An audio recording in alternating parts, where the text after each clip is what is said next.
풍부한 단백질에 좋은 지방 성분까지 웰빙 육류의 대명사로 오리고기를 빼놓을 수 없다.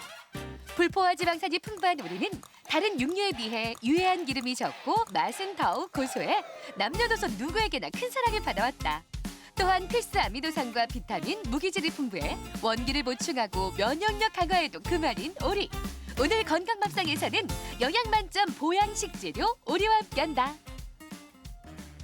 옛 한의서적에 따르면 오리고기는 고혈압, 중풍, 동맥경화 등 순환기 질환에 효과가 있고 비만, 허약체질, 질병 회복에 뛰어난 효능이 있으며 몸 안에 쌓인 독소를 중화하고 배출하는 효능이 뛰어난 것으로 알려져 있습니다.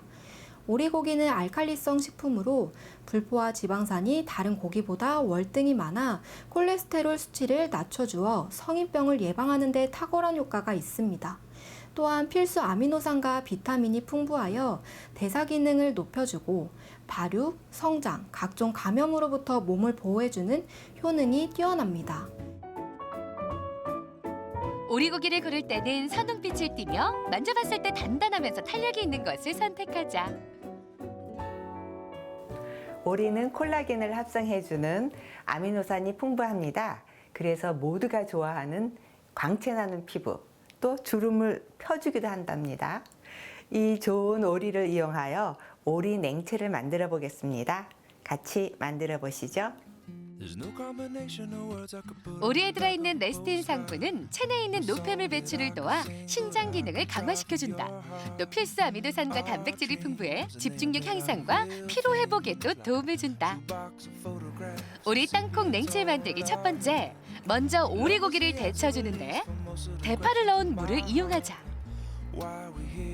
오리를 삶을 때 청주를 함께 넣어주면 고기의 잡냄새를 없애고 기름기도 줄여줄 수 있다. 오리고기 삶는 물이 끓어오르면 물과 대파는 버리고 고기만 건져낸다.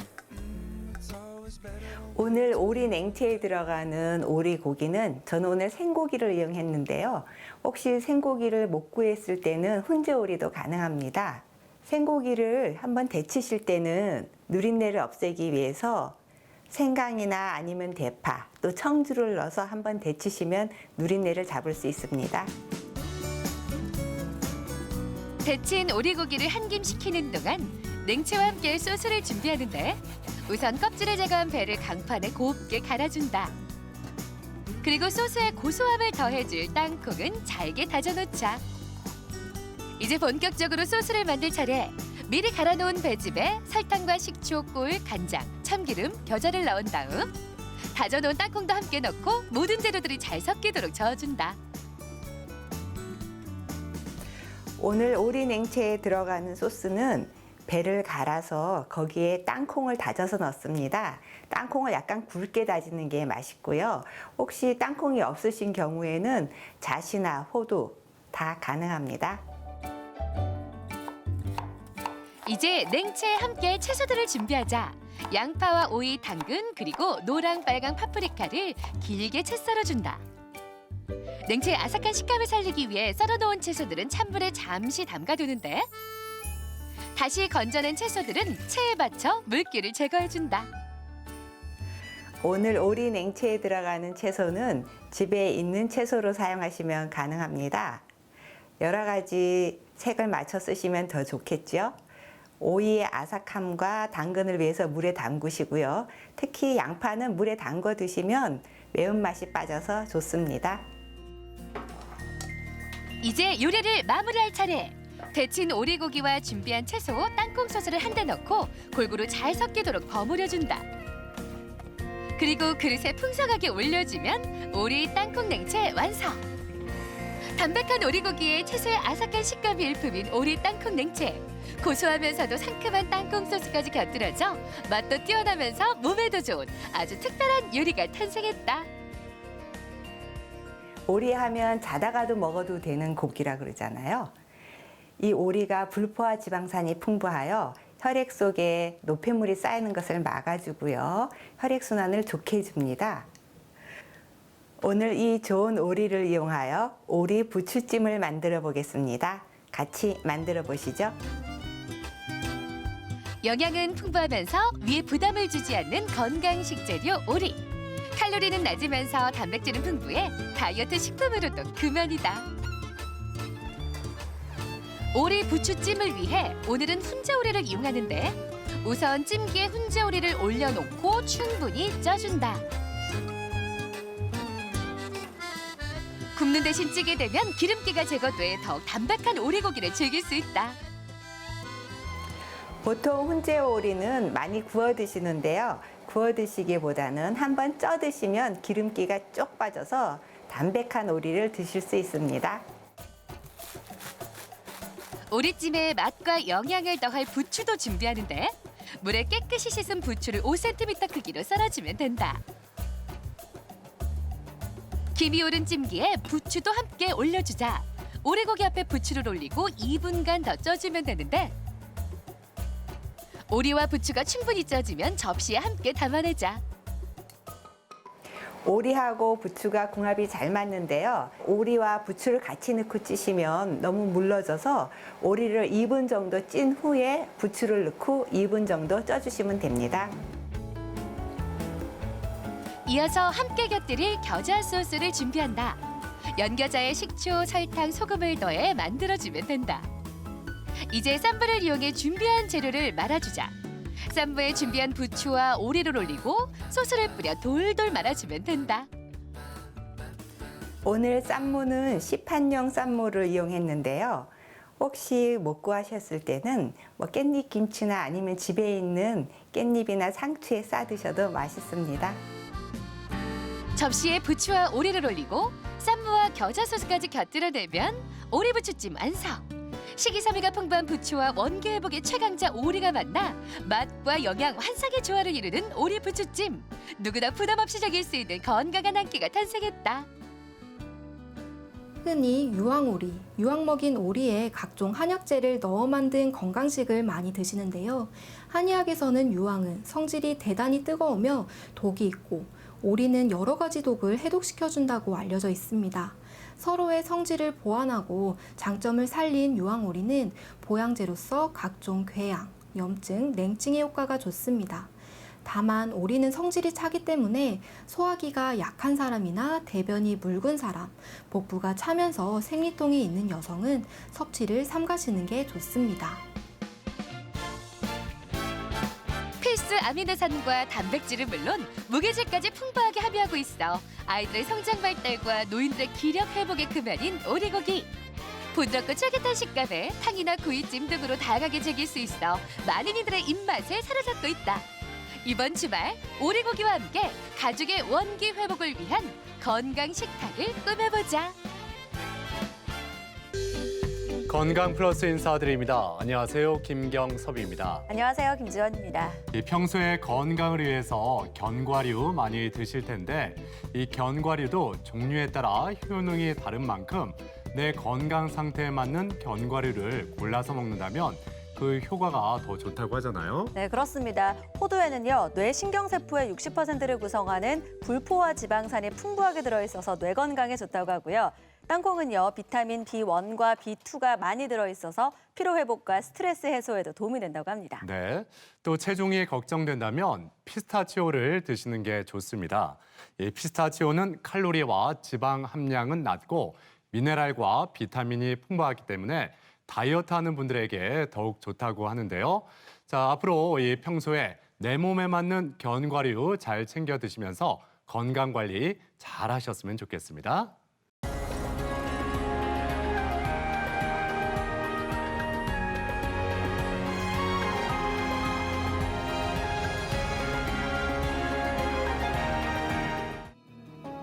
우리 몸의 기둥 역할을 하는 허리. 허리는 근육과 인대, 관절, 뼈, 추간판 등으로 구성되어 있는데 이 중 어느 한 곳이라도 손상되면 허리 통증, 요통이 발생하게 된다. 대부분의 요통은 치료를 통해 호전되지만 합병증이나 장애를 유발하는 심각한 질환으로 이어질 수도 있다. 허리가 주로 아플 때 이제 우리가 요통이라는 표현을 씁니다. 근데 허리 통증을 일으키는 질환이 아주 많은데 뭐 디스크라든지 요추 염자, 협착증, 다양한 여러 척추 질환 중에 대표적인 증상이 이 허리 통증으로 요통이라고 우리가 표현을 합니다. 요통은 하나의 진단이 아니라 하나의 이 증상이라고 볼 수 있습니다. 잘못된 자세와 생활 습관, 과도한 노동 등으로 혹사당하고 있는 현대인의 허리. 과거 주로 노년에 발생하던 요통이 최근엔 20, 30대에서도 꾸준히 증가하고 있다. 일상생활의 어려움은 물론 삶의 질 하락의 원인이 되는 요통. 오늘 TV 주치에서는 허리 건강의 적신호, 요통에 대해 알아본다. 네, 이 허리 통증 많은 분들이 느끼고 있을 텐데 이 강둑에 금이 간 것처럼 초기에 증상이 없다고 하더라도 시간이 갈수록 연쇄적으로 악화될 수 있는 만큼 가볍게 여겨서는 안 된다고 하잖아요. 네, 맞습니다. 요통은요, 우리 몸의 중심인 척추의 건강에 문제가 생겼다, 나빠지고 있다라는 신호기도 하고요. 방치할 경우에는 만성 통증으로 악화될 수 있다고 합니다. 따라서 초기에 치료를 하는 게 중요하다고 하네요. 네, 진단과 치료도 물론 중요하겠지만 그에 앞서서 예방법도 더욱 중요하겠죠. 오늘 이 허리 통증에 대해서 자세히 알아보겠습니다. 네. 도움 말씀을 위해서 신경외과 전문의 김한식 박사 나오셨습니다. 안녕하세요. 예, 안녕하십니까? 안녕하세요.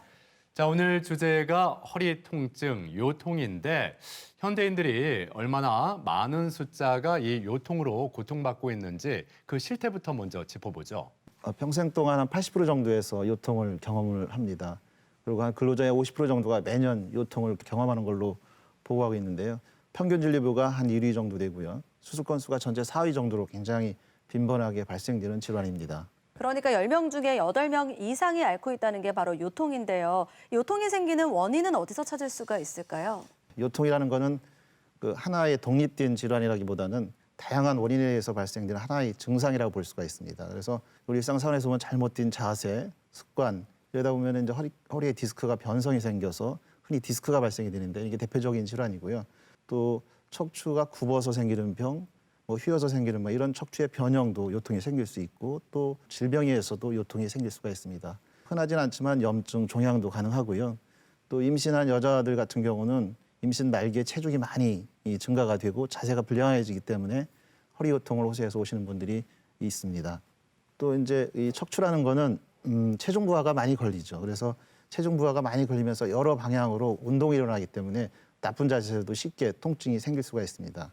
이게 편안한 것 같지만은 삐딱하게 누워서 TV를 본다든지 또 엎드려서 걸레질을 한다든지 바른 자세로 이게 앉아 있지 않고 이렇게 삐딱하게 앉아 있을 때도 허리에 체중 부하가 많이 걸리기 때문에 요통이 쉽게 생길 수가 있습니다. 우리 몸 척추, 이 추간판에 문제가 생기면 요통이 발생한다 이런 이야기 많이 들어보는데 우리 몸에 있어서 이 추간판이 어떤 하는지도 좀 짚어주시죠.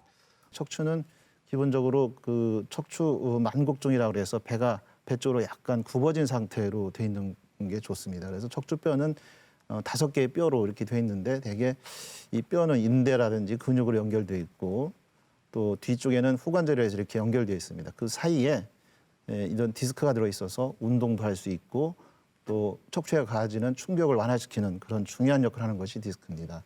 그래서 디스크를 보면은 젤리처럼 돼 있고 그래서 태어날 때 보면 90% 정도가 물로 돼 있습니다. 근데 나이가 들면서 점차적으로 물 성분이 빠지면서 퇴행성 변화를 갖게 되는데 한 40대가 되면은 물 성분이 70% 정도로 감소되기 때문에 쉽게 허리 통증이 생길 수가 있어요. 그리고 구조를 보면은 이 앞에 디스크가 있고 뒤에 신경관이라고 해서 신경이 들어 있고 여기서 이제 다리로 가는 신경이 빠져나오게 되고 뒤는 튼튼한 척추 후구를 해서 뼈로 이렇게 덮고 있는 것이 척추의 구조라고 볼 수가 있습니다.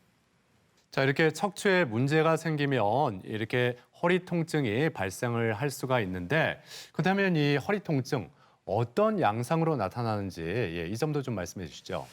가만히 누워 있으면 별 증상도 없이 아무렇지도 않은 증상이기도 하지만은 이게 꼼짝 못하게 조금만 움직여도 심하게 통증이 있어서 전혀 일상생활이 안 되는 정도까지 다양한 통증을 가지고 있는데 이 요통만 있는 경우도 중요하지만은 요통 외에 여러 가지 다른 증상이 동반될 때 아주 중요합니다. 그래서 보면은 다리에 감각 이상이 있다든지 힘이 빠진다든지 저림 증상이 있다든지 또 아무리 약을 먹어도 치료가 잘 안 되고 통증이 가시지 않고 또 쉬어도 통증이 아주 심한 경우 또 배뇨곤란이 생긴다든지 또 원인 모르게 발열이 생기고 체중 감소가 있는 그런 요통일 경우에는 심각한 질환이나 즉각적인 치료가 요하는 그런 증상이기 때문에 바로 적절한 진단과 치료가 무엇보다 중요하다고 봅니다.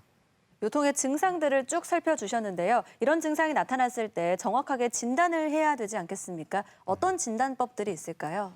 우선 환자가 호소하는 증상을 자세히 이제 살펴봐야 되겠죠. 그래서 통증이 앉았을 때 아픈지 누워 있을 때 아픈지 또 염증이나 이런 동반된 질환이 있는지도 살펴보는 게 중요하고 또 신경학적 이상이 있는지 근력이나 감각 검사도 해보고 또 다리를 한쪽 다리를 들어서 신경 자극 증상이 있는지도 살펴보는 게 아주 중요하고요. 검사를 또 하게 됩니다. 다양한 검사를 하는데 특히 이제 기본적인 검사가 엑스레이죠. 병원 오면은 엑스레이를 기본적으로 찍게 되는데 엑스레이는 이게 이 뼈 검사로서 이제 되게 뼈에 굴곡이 있는지 또 뼈가 골절이 됐는지 또 어긋났는지 척추 간격이 좁아졌는지 이런 걸 살펴보는데 아주 쉽게 할 수가 있죠. 또 MRI는 엑스레이하고 달리 뼈 양상만 보는 게 아니라 근육이나 인대, 디스크, 혈관 이런 부드러운 조직들을 보는데 아주 유리합니다. 그래서 통증의 원인을 밝히는데 MRI가 아주 중요한데 뭐 수술을 위한 상태다 이럴 때는 반드시 MRI를 찍어보는 게 좋습니다. 또 엉치가 아프신 분들도 많습니다. 허리 디스크 협착증일 때 특히 이럴 때는 고관절 특히 이제 고관절이 무혈성 괴사가 와서 엉치가 아프신 분들이 있어서 이 특별히 감별을 요하는데 이런 경우 특히 이 고관절도 잘 살펴보는 게 좋습니다. 우리가 보통 허리가 많이 아프면 허리 디스크 아닌가 이런 생각을 먼저 해보게 되는데 허리 디스크뿐만 아니라 이렇게 요통을 유발하는 여러 가지 질환들이 또 있는 거 아니겠습니까? 예. 뭐 요통의 원인은 한두 가지가 사실 아닙니다. 가벼운 질환서부터 아주 심한 암까지 다양하게 있을 수 있는데 우리가 일반적으로 외래에서 쉽게 볼 수 있는 질환을 보면은 우리가 소위 디스크라고 그러죠. 추간판 탈출증이 있고요. 또 척추관이 좁아져서 나타나는 증상이 척추관 협착증이 있습니다. 또 이제 골다공증이 심해서 골절로 오시는 분들이 많습니다. 척추골절이 있으면 아주 굉장히 심하게 통증이 생기는데 이런 압박골절. 또 생소한 변명이긴 한데 이 디스크 내장증도 흔하게 요통을 호소하는 그 질병이라고 볼 수 있습니다. 네, 요통의 대표적인 질환 중에서 가장 먼저 추간판 탈출증에 대해서 살펴보겠습니다. 말씀해 주셨지만 우리가 디스크라고 알고 있는 질환이 바로 추간판 탈출증이죠. 예, 이제 디스크라는 건 정확한 병명은 아니고요. 우리가 추간판 탈출증이 쉽게 말해서 우리가 디스크라고 이렇게 이해를 하게 되게 되는데 이 추간판 탈출증은 이 디스크의 변화죠. 자연적인 변화 또 노화에 따라서 디스크가 변성이 되게 되면은 디스크에 수분 성분이 많다고 그랬는데 이게 빠지게 되고 퇴행성 변화가 갖게 되면 디스크 싸고 있는 인대가 약해지게 됩니다. 그러면은 그 수액이 이 디스크 인대를 뚫고 나와서 그 앞에 있는 신경을 이렇게 누르게 됩니다. 이 그림에서 같이 디스크가 터져 나와서 지나갈 신경을 누르게 되면 요통이나 다리 통증을 이렇게 느끼게 되는데 이럴 때 우리가 디스크라고 얘기하죠. 이거는 대개 이제 요추 4, 5번에 가장 많이 발생이 되고요. 그다음에 그 아래 5번 디스크에도 잘 생기는 걸로 되어 있습니다. 이거는 대개 이제 비교적 젊은 나이에 30대나 50대 만에 생기고 비교적 남자에서 흔한 걸로 되어 있습니다. 이 추간판 탈출증이 생기면 요통과 함께 어떤 증상들이 동반되는지 그러니까 어떤 증상들이 나타나면 내가 이 허리 디스크 추간판 탈출증이 아닐까 의심해 볼 필요가 있을까요? 예, 디스크가 터져 나온 방향에 따라서 요통만 있는 경우도 있고 터져 나오는 방향이 외측으로 나와서 지나가는 신경을 누르면 다리까지 통증이 생기고 아주 심할 때는 신경마비나 감각마비까지 오는 경우도 있습니다. 어떤 때는 뭐 다리 하지 근육이 말라서 오시는 분도 계시고 발목이 진짜 힘이 없어서 이 걷는 게 힘들어서 오시는 분도 계시고 다양한데 아주 급성기 때는 기침만 해도 재채기만 해도 아픈 경우가 있습니다. 네, 근데 그 추간판 탈출증이 있을 때 허리 통증이 있는데 어떤 자세에 따라 허리 통증이 있을 때도 있고 없을 때도 있지 않습니까? 예. 이 추간판 탈출증일 때 어떤 자세를 취하면 허리가 더 아플까요? 대개 허리 통증은 요통도 흔히 생기는데 대개 허리를 굽게 되면은 디스크가 더 뒤로 돌출하게 됩니다. 그래서 지나가는 신경을 누르기 때문에 더 훨씬 더 통증이 생기기 때문에 대개 앞으로 굽는 것보다는 약간 뒤로 살짝 신전해 주는 게 초기 디스크 때는 훨씬 더 통증을 경감시키는 좋은 자세라고 볼 수 있습니다. 그렇군요. 예. 네, 이렇게 추간판 탈출증이 생기고 나면 치료를 해줘야 될 텐데요. 진행 정도에 따라서 그 치료법도 좀 달라질 것 같습니다. 어떻습니까? 그래 요통이면 다 디스크라고 생각하는 경우도 많은데 사실은 조사를 해보면은 요통으로 왔을 때 검사를 해보니까 실제 디스크로 발견되는 경우는 대개 그렇게 많지는 않습니다. 대개 통계를 보면 2%에서 3% 정도 되는 거고 대개는 근육이나 인대에서 오는 통증, 단순한 요통인 경우가 대부분이어서 너무 이렇게 걱정할 필요가 없고 이런 때는 대개 2, 3주 정도 충분히 쉬면서 보존적인 치료만 해도 충분히 치료가 잘 됩니다. 근데 문제는 이렇게 신경 압박에 의해서 다리가 아프다, 다리 방사통이라 하잖아요. 이럴 때 올 때가 좀 문제인데 이런 경우도 되게 초기에는 좋은 자세, 그다음에 꾸준한 운동, 금연, 또 술도 가급적이면 줄여서 이런 자기 관리가 중요한 이렇게 해서 기본적인 치료를 해보고요. 그래도 안 될 때는 뭐 소염제나 진통제 같은 여러 가지 약물을 써서 통증을 경감시키는 게 좋고요. 그래도 안 된다 그러면 이제 더 전문적인 치료를 해서 주사 치료도 할 수 있고 또 다양한 시술. 그래도 안 될 때는 이제 직접 수술을 해서 디스크를 제거하는 치료를 하게 됩니다. 추간판 탈출증이 있을 때 보존적인 치료를 하면은 그때뿐이고 이게 또 다시 아프기 시작한다 이렇게 말씀하시는 분들 많거든요. 실제로 허리 디스크가 있을 때 수술까지 가야 되는 건지 이 점도 한번 짚어주시죠. 예, 디스크는 사실은 이게 자연적인 치료가 어느 정도 되는 질환이라고 볼 수 있습니다. 통증의 원인은 이 디스크가 터져 나와서 직접 신경을 압박해서 증상이 나타나기도 하지만 사실은 이 염증이 생겨서 신경이 붓고 가벼운 자극에도 쉽게 통증이 생기기 때문에 약이나 주사 또는 운동치료를 통해서 증상이 없다, 디스크가 설사 있다 하더라도 이런 경우는 수술을 하지 않아도 되고요. 경우에 따라서는 무증상인 디스크도 발견이 되기 때문에 꼭 수술하는 건 아니고요. 다만 이제 증상이 악화돼서 신경마비가 온다든지 또 아무리 보존적인 치료해도 증상이 전혀 호전되지 않는다든지 이럴 때는 수술적 치료가 좋습니다. 자, 건강 플러스 오늘 이렇게 요통에 대해서 자세히 알아보고 있습니다. 그럼 여기서 병원을 직접 찾아가서 환자들의 이야기를 들어보고 진단법과 치료법에 대해서 살펴보겠습니다. 화면으로 만나보시죠. 통증이 6주 이상 반복되거나 1년에 3-4번 이상 발생하는 요통은 허리 건강에 이상을 알리는 적신호다. 허리를 다쳐 갑자기 요통이 생기기도 하지만 추간판 이상이 직접적인 원인이 되기도 한다. 그 밖에도 인대나 근육, 관절 등 다른 구조물의 이상으로 요통이 발생하기도 한다. 어디가 불편하신 거죠? 한 2주 전부터 허리가 아프기 시작했는데 네. 지금 허리는 괜찮은데 점점 오른쪽 다리 쪽으로 이렇게 저리고 당기기 시작하더라고요. 앉았을 때도 좀 불편하신가요? 앉아있을 때도 좀 아프고 허리를 숙일 때가 가장 아프더라고요. 세수를 하려고 앞으로 숙이면은 세수도 못하겠고. 일반적으로 요통은 허리 통증이 많지만 환자에 따라 하지 통증과 근력 약화, 감각 저하가 함께 나타나기도 한다. 디스크에 이상이 있는 경우 허리를 앞으로 숙일 때 증상이 심해지며 척추관 협착증의 경우 허리를 뒤로 젖힐 때 증상이 심해지는 양상을 나타낸다. 이 환자는 처음에 요통이 좀 있으시다가 최근에는 다리, 특히 우측 다리도 많이 땡기고 저리다고 그러십니다. 다리를 들어보면은 한 30-40초만 들어도 심한 통증을 호소하기 때문에 아무래도 보존적인 치료보다는 시술 쪽으로 치료하는 것이 훨씬 더 효과적일 것 같습니다. 요통의 진단을 위해서는 환자의 병력 청취와 신체 검사, 방사선 검사를 진행한다. 기본적인 검사 중 하나인 방사선 검사를 통해 허리 척추 부위를 촬영해 요통을 진단하게 되는데 척추의 골절이나 척추 전방 전위증 등 뼈의 이상을 확인할 수 있으며 척추관 간격의 소실 여부도 관찰할 수 있다. 어디가 좀 이렇게 불편하세요? 허리가요 좀 아프고요. 다리도 네. 양쪽이 아픈데 막 지가 나고 그러네요. 어떻게 잘 걸어 다니긴 하세요, 좀? 잘 못 걸어요. 한 100m 정도는 하시나요? 한 30m 가려나 그 정도 못 가요. 가다가 쉬고 이래야 돼. 요통의 원인 중 하나인 척추관 협착증은 신경이 지나가는 통로인 척추관이 좁아지면서 신경을 압박하는 상태를 말하는데 걸을 때 엉덩이와 다리 부분에 매우 강한 통증을 유발하며 앉아서 휴식을 취할 때 통증이 사라지는 특징을 가지고 있다.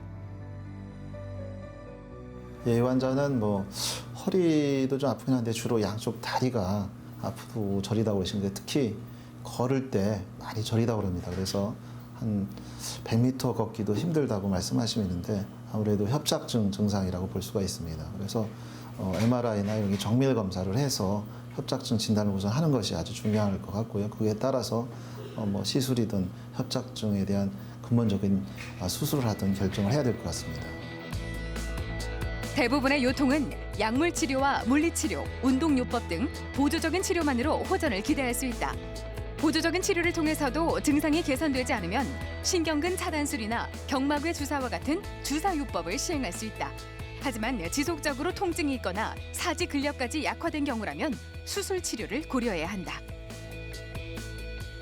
요통은 다양한 척추 질환의 하나의 초기 신호라고 볼 수가 있습니다. 그래서 이것을 방치하게 되면은 우리가 소위 디스크나 협착증으로 발전할 수도 있기 때문에 미연에 방지하는 것이 아주 중요하고요. 아주 병이 깊어지면 수술도 할 수 있기 때문에 무엇보다도 조기 진단과 치료가 아주 중요합니다. 우리 몸을 지탱하는 기둥 역할을 하는 허리. 몸의 움직임을 관할하는 허리의 이상은 신체 여러 기관에 연속적인 증상을 유발한다. 허리 이상을 치료하지 않고 방치할 경우 정상적인 생활의 어려움은 물론 만성적인 악화까지 초래할 수 있는데 우리 몸의 중심인 허리 건강을 지키는 일. 올바른 자세와 이상 증상에 대한 적극적인 대처가 해답이다. 네, 병원을 찾아가서 환자들의 이야기를 들어보고 요통에 대해서 살펴봤습니다. 네, 계속해서 요통을 일으키는 대표적인 질환 중 하나죠. 척추관 협착증에 대해서 알아보겠습니다. 설명해 주실까요? 디스크하고 비슷하면서 여러 가지 면에서 많이 다른 게 척추관 협착증인데 이 척추관이라고 해갖고 신경이 지나가는 통로입니다. 여기가 좁아진 상태를 척추관 협착증이라는데 대체적으로 초기에는 디스크의 변화입니다. 디스크가 점차적으로 달아서 좁아지고 그러면 척추뼈라든지 인대가 두꺼워져서 신경을 압박하고 혈류 장애가 나타나서 요통이나 다리에 통증이 생기는 게 이제 척추관 협착증이라고 할 수 있는데, 근데 최근에 이제 고령화가 되면서 아주 점차적으로 이게 급격하게 빈도가 증가하고 있습니다. 매년 한 15.6%씩 증가한다고 건강보험공단에서 이렇게 얘기를 하고요. 이렇게 50대 이상 60%에서 보면은 협착증이 동반되는 걸로 돼 있고, 대체적으로 이 남자보다는 여성에서 중년 여성에서 많이 발생이 됩니다. 자, 그렇다면 이 척추관 협착증, 그러니까 척추관이 좁아지면 어떤 증상들이 많이 나타날까요? 예, 대개 초기에는 요통이 생기지만 점차적으로 요통보다는 이 다리 쪽으로 불편한 증상들이 많이 나타납니다. 그래서 감각이 둔한다든지 다리가 저리거나 터질 듯이 아픈다든지 어떤 때는 쥐가 난다기도 하고요. 이 디스크와 달리 특징적인 증상이 이 앉아 있을 때는 증상이 괜찮은데 걷기만 하면 다리가 터질 듯이 아프다 그래서 오래 못 걷고 하는 증상들이 특징입니다. 이것을 특별히 이제 신경이성 폐양이다. 이게 척추관 협착증의 아주 중요한 특징적인 증상이라고 볼 수가 있습니다. 그렇다면 척추관 협착증을 치료하는 방법엔 어떤 것들이 있는지 궁금합니다. 그래서 급성기 때는 뭐 쉬는 게 무엇보다 중요하죠. 대개 2, 3일 정도 쉬면은 좋은데 오래 쉬면 좋을 줄 알고 몇 주씩 누워 계시는 분이 있긴 한데 그런 거 좋지는 않고요. 그러면은 뭐 허리 통증이 오히려 악화되기도 하고 근력이 약해서 아주 짧은 기간 동안 휴식을 취하는 게 좋고요. 척추관 협착증을 진행되는 걸 막는 것이 무엇보다 중요합니다. 그래서 허리를 바른 자세를 하려고 유지하고 그런 요령을 유지하는 게 굉장히 중요합니다. 그래야 예방도 되고 치료가 돼서 적당한 생활 방식이 변화가 필요하고요. 또 통증이 잘 조절이 안 되면 우선 약물 치료를 하게 되는데요. 다양한 약물을 쓸 수가 있습니다.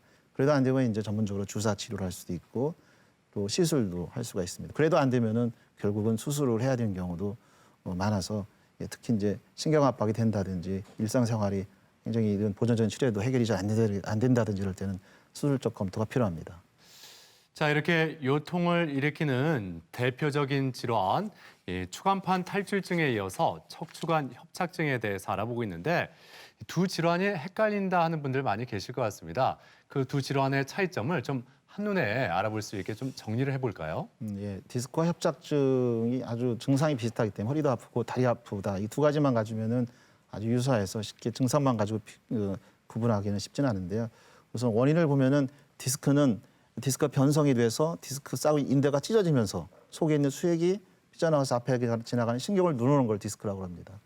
그러면서 대개 이제 이게 경과가 짧기 때문에 급성으로 나타나고 다리 통증이 흔한데 다리를 들어보면은 신경이 자극돼서 훨씬 더 통증이 나타나는 게 특징적입니다.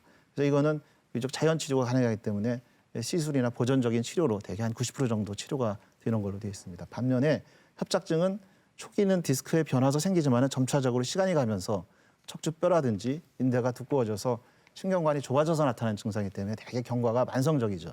그리고 다리 통증은 있는데 이거는 다리를 들었다고 해서 아프지는 않습니다. 허리는 어떤 때는 안 아픈 경우도 있고 그래서 반드시 걸을 때 통증이 생겨서 다리가 쥐나듯이 터질 듯이 아프다 그러면 대개 협착증이라고 볼 수가 있는데 이런 경우는 자연 치유가 잘 안 돼서 이런 보존적인 치료나 시술로 제한적인 경우가 많습니다. 그래서 수술을 해야 되는 경우도 비교적 많습니다.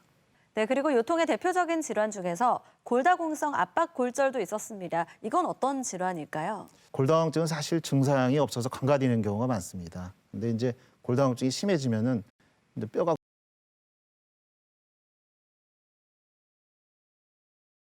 이게 이제 골밀도를 측정해야 되는데 골밀도가 떨어져서 뼈가 약해진 상태가 이제 골다공증이라는 거예요. 이게 보면은 정상인은 이렇게 뼈를 이렇게 단면을 보면은 튼튼하게 생겼는데 이 골다공증 환자들은 뼈가 듬성듬성하고 구멍이 숭숭 나 있어서 특별히 다치지도 않았는데 보면 골절이 생겨서 오시는 분이 많은데 이걸 갖다가 골다공성 압박골절이라고 얘기를 하죠. 그다음에 이제 골밀도 검사가 아주 중요한데 대개 이제 남성이고 여성이고 보면 30대가 가장 골밀도가 높습니다. 근데 남자는 서서히 완만하게 골밀도가 떨어지는 것을 볼 수가 있어요. 이 여자 같은 경우는 이렇게 50대가 지나면서 폐경기를 겪게 되는데 이때 급격하게 골밀도가 떨어져서 이때부터 골절이 잘 생기기 때문에 무엇보다도 이때 이 검사를 잘해서 예방하는 것이 무엇보다 중요하다고 볼 수 있습니다. 네, 그럼 우리 몸에서 골다공성 골절이 가장 좀 잘 생기는 부위가 따로 있을까요? 예, 골다공 중에서 골절이 잘 생기는 부위는 뭐 뼈라면 어디든지 잘 생길 수 있습니다. 그중에서 특히 이제 척추뼈에도 잘 오고요. 또 골반뼈 이렇게 슬쩍 넘어졌는데 팔목이 부러져서 오시는 분이 많습니다. 이게 보면 아주 심할 때 보면은 한번 부러지면은 다른 부위에도 이렇게 잘 생기는 경우가 있어요. 척추뼈를 보면은 전 척추뼈가 다 이렇게 압박골절이 생겨서 휠체어도 타야 되는 경우도 있어서 예방이 아주 중요하다고 볼 수 있습니다. 자, 그리고 요통을 일으키는 대표적인 질환 중에 하나로 디스크 내장증도 있었습니다. 디스크 내장증, 이건 좀 생소할 수 있는 질환 아닐까 싶거든요. 예. 예, 디스크 내장증은 아주 생소할 수 있는데 이게 비교적 흔한 것 같습니다. 이게 갑자기 아침에 일어날 때 보면 허리 통증이 심해서 허리도 구부리지도 못하고 펴지도 못하고 또 세수하려고 치면은 허리 아파서 꼼짝도 못하고 뭐 이렇게 해서 오신 분이 많은데 그래서 이 디스크 내 압력이 높아지는 자세에서는 통증이 급격하게 생겨서 꼼짝 못하는 경우가 있습니다. 그래서 이런 경우에 MR을 찍어보면은 그래서 같이 이렇게 수액이 있고 껍데기 인대가 있는데 인대가 이렇게 찢어져서 허옇게 보이는 경우가 있습니다. 이걸 디스크 내장증이라고 하는데 이런 경우에 보면은 이 디스크 껍데기에는 원래 혈관과 신경이 있는데 이런 경우는 혈관과 신경이 병적으로 더 증식되기 때문에 가벼운 충격에도 쉽게 통증이 생기고 한번 생기면 이게 이 보존 전 치료도 잘 안 되고 만성적으로 경과가 되는 경우가 많습니다. 그래서 이런 경우에는 뭐 고주파나 이런 걸 치료하면 아주 효과적으로 통증이 조절되는 경우가 있습니다. 자, 이렇게 요통의 대표적인 질환들을 살펴봤고요. 계속해서 치료 방법에 대해서 자세하게 짚어보겠습니다. 증상에 따라서 다양한 방법으로 치료가 가능할 텐데요. 어떤 치료 방법들이 있을까요? 예, 요통은 대부분 다 이제 기본적으로 일주 내에 60% 정도가 대증요법으로 해결되는 걸로 되어 있습니다. 그래서 90% 정도가 한 달 내로 대부분 호전 된다고 볼 수 있는데 이 통증은 급성이냐 만성이냐에 따라서 치료를 달리할 수가 있습니다. 흔히 이제 허리 삐끗했다든지 넘어졌다 이럴 때 급성 통증이라고 할 수 있는데 대개 급성으로 생기지만은 그 호전도 단기간에 해결되기 때문에 크게 문제가 되지도 않고 대개 진통제라든지 경과관절만 하더라도 대부분 다 좋아지는 게 일반적입니다. 근데 문제는 이게 만성 통증인데 만성 통증은 이 수술해야 되는 경우와 또 수술하지 않는 경우가 나눠서 분류해서 치료하는 게 좋습니다. 통증이 급성으로 생기건 서서히 생기건 급격하게 생기던 통증이 3개월 이상 지속되는 것을 우리가 만성 통증이라고 정의할 수가 있는데 대부분의 만성 통증도 이런 비수술적 치료, 시술을 통해서 해결이 가능하고요. 이제 디스크나 또 협착증 같이 신경 압박이 심할 때라든지 종양이나 감염으로 인해서 이 수술을 요할 때도 있습니다. 이럴 때는 척추 안정화라든지 또 병변을 제거하기 위해서 수술적 치료가 필요한 경우가 있습니다. 초기의 경우 시술이나 수술이 아닌 물리치료나 약물치료가 가능하다 말씀하셨는데 좀 더 구체적으로 그 치료법을 좀 설명해 주시죠. 이 요통은 이제 신경 압박이 심해서 오는 증상하고 또 수술적 치료가 요하지 않는 그런 단순한 요통일 경우에는 기본적인 치료가 쉬는 거죠. 쉬는 거. 대개 침상 안정을 한 2, 3일 정도 우선 기본적으로 하고요. 또 보조기를 채우게 됩니다. 보조기를 차게 되면은 우선 급성 통증도 가라앉을 수가 있고 자세도 바르게 할 수 있어서 통증에 아주 유용하게 쓸 수가 있습니다. 그래도 통증이 조절이 안 될 때는 약물 치료도 같이 병행하게 되는데 대개 소염제라든지 근육안제 그리고 또 물리치료도 흔히 하게 됩니다. 냉찜질, 뭐 온찜질 이런 것도 좋고요.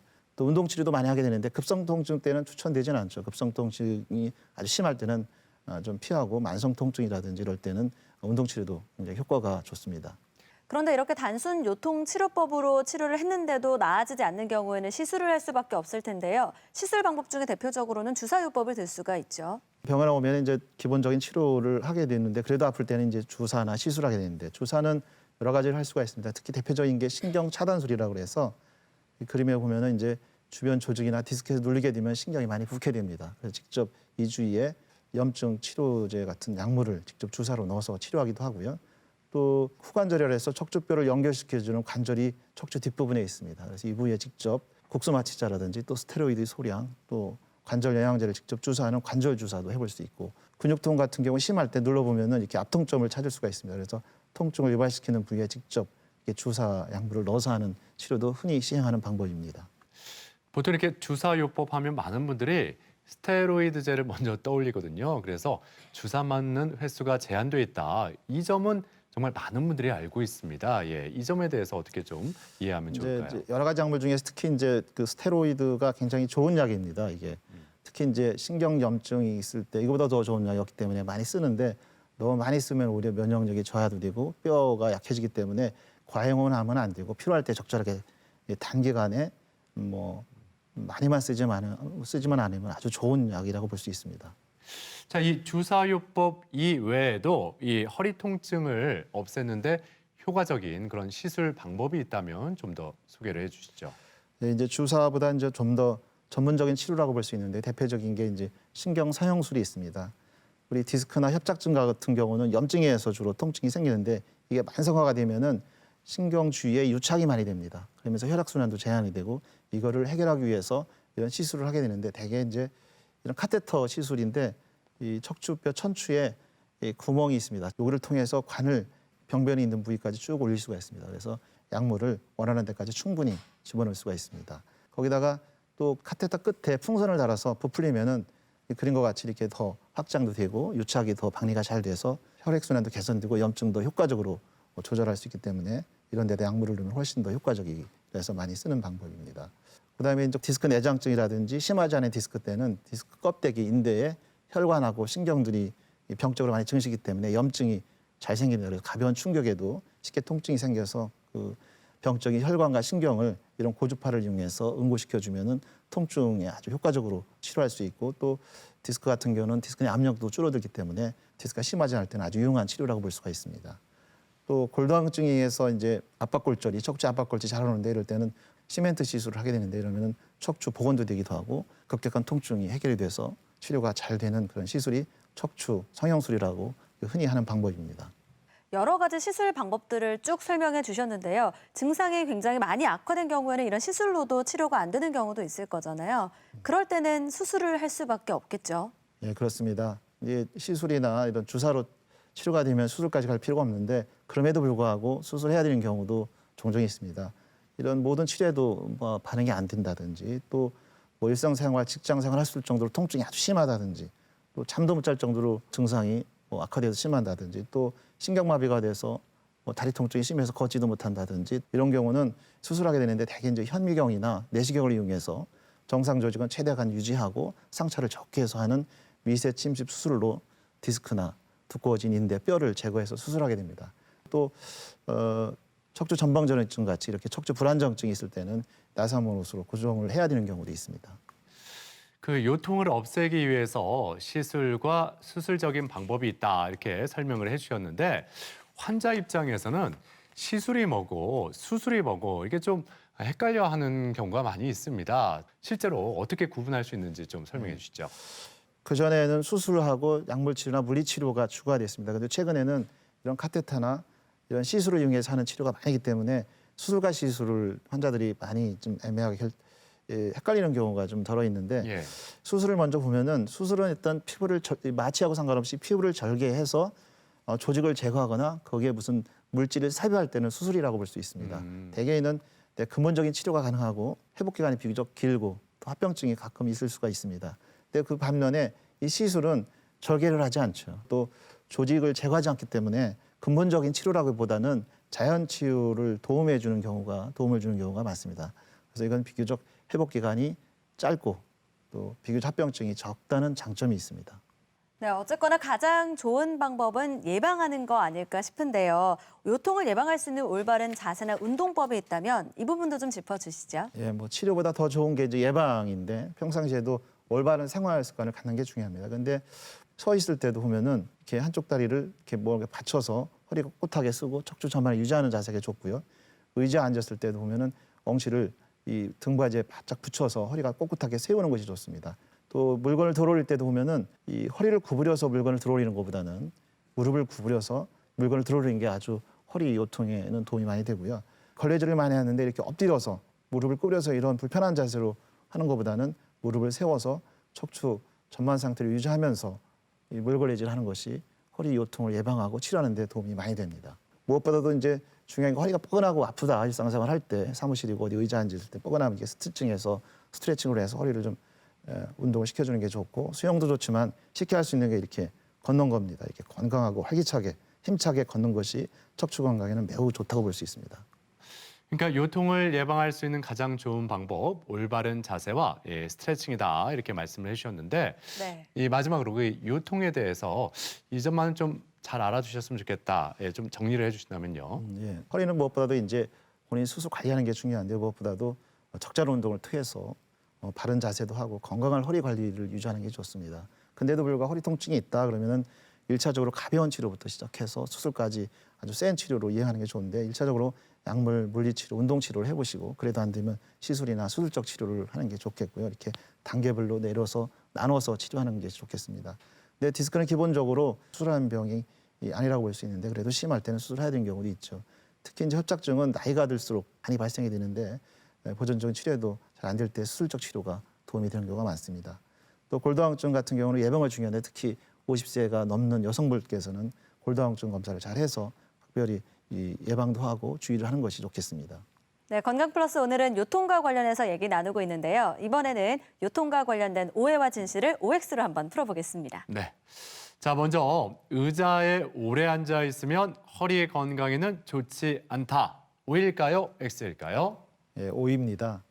그 의자에 오래 앉아 있으면은 누워 있을 때보다 디스크 내 압력이 훨씬 더 높아지기 때문에 디스크 변성이나 디스크 수상이 될 때는 훨씬 더 통증에 나쁘기 때문에 의자에 앉는 것은 좋지 않습니다.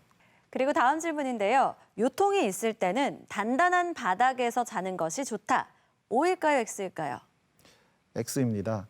바닥에 이게 누워 있을 때는 무게 중심이 비교적 딱딱한 부위로 집중이 되기 때문에 그 부위에 더 통증이 많이 생기기 때문에 가급적이면 허리에 편안한 매트리스가 좋습니다. 자, 그리고 허리 건강에는 수영이 좋다. O일까요? X일까요? 예, O입니다. 수영은 체중 부하가 걸리지 않기 때문에 효과적으로 이 허리 주의 근육을 단련시킬 수 있기 때문에 수영이 허리 통증에는 아주 유용합니다. 그리고 이 얘기는 저도 자주 들었던 것 같은데요. 윗몸 일으키기를 하면 허리 건강에 해롭다. OX 어떤 걸까요? 이거는 좋을 수도 있고요. 나쁠 수도 있습니다. 디스크 손상이 없이 좋을 때는 허리 근력을 강화시키는 데는 아주 좋은 운동인데 허리 통증이 있어서 디스크 손상이 의심이 될 때는 윗몸 일으키기가 좋지가 않습니다. 그래서 이때는 피하는 것이 좋습니다. 자, 이렇게 요통과 관련된 오해와 진실 OX로 풀어봤고요. 계속해서 시청자 여러분들의 궁금증도 풀어드리겠습니다. 허리가 아플 때 냉찜질을 해야 하나요? 온찜질을 해야 하나요? 네, 허리가 아플 때 냉찜질이 좋을지 온찜질이 좋을지 물어보네요. 예, 냉찜질도 좋고 온찜질도 다 좋은데요. 특히 이제 급성 아주 조기에 통증이 있을 때는 냉찜질이 좀 유리하고요. 만성화돼서 오래된 통증일 때는 냉찜질을 보다는 온찜질을 해서 근육이나 혈관을 이완시켜서 치료하는 것이 좋습니다. 어머니가 척추관 협착증을 앓고 있는데 시술을 해도 낫지 않으면 수술을 해야 하나요? 네, 척추관 협착증이 있는데 시술을 해도 차도가 없을 때 결국 수술적인 방법을 선택해야 될까요? 그 시술까지 했다 그러면 증상이 아주 심했을 것 같기도 하고요. 오래 고생했을 것 같은데 다시 한번 점검해서 척추관이 아주 심하게 신경 압박이 있을 때라든지 또 신경마비가 동반돼 있을 때는 수술적 치료가 해야 된다고 봅니다. 자, 이렇게 요통과 관련해서 쭉 알아봤는데요. 끝으로 요통에 대해서 이것만큼은 기억해야 할 점을 한마디로 요약해 주시면 좋을 것 같습니다. 요통은 네모다라고 한다면 이 네모를 어떻게 채워주시겠어요? 예, 요통은 감기다 이렇게 얘기해 보겠습니다. 감기는 우리가 쉽게 쉬거나 약물 치료로 쉽게 해결이 됩니다.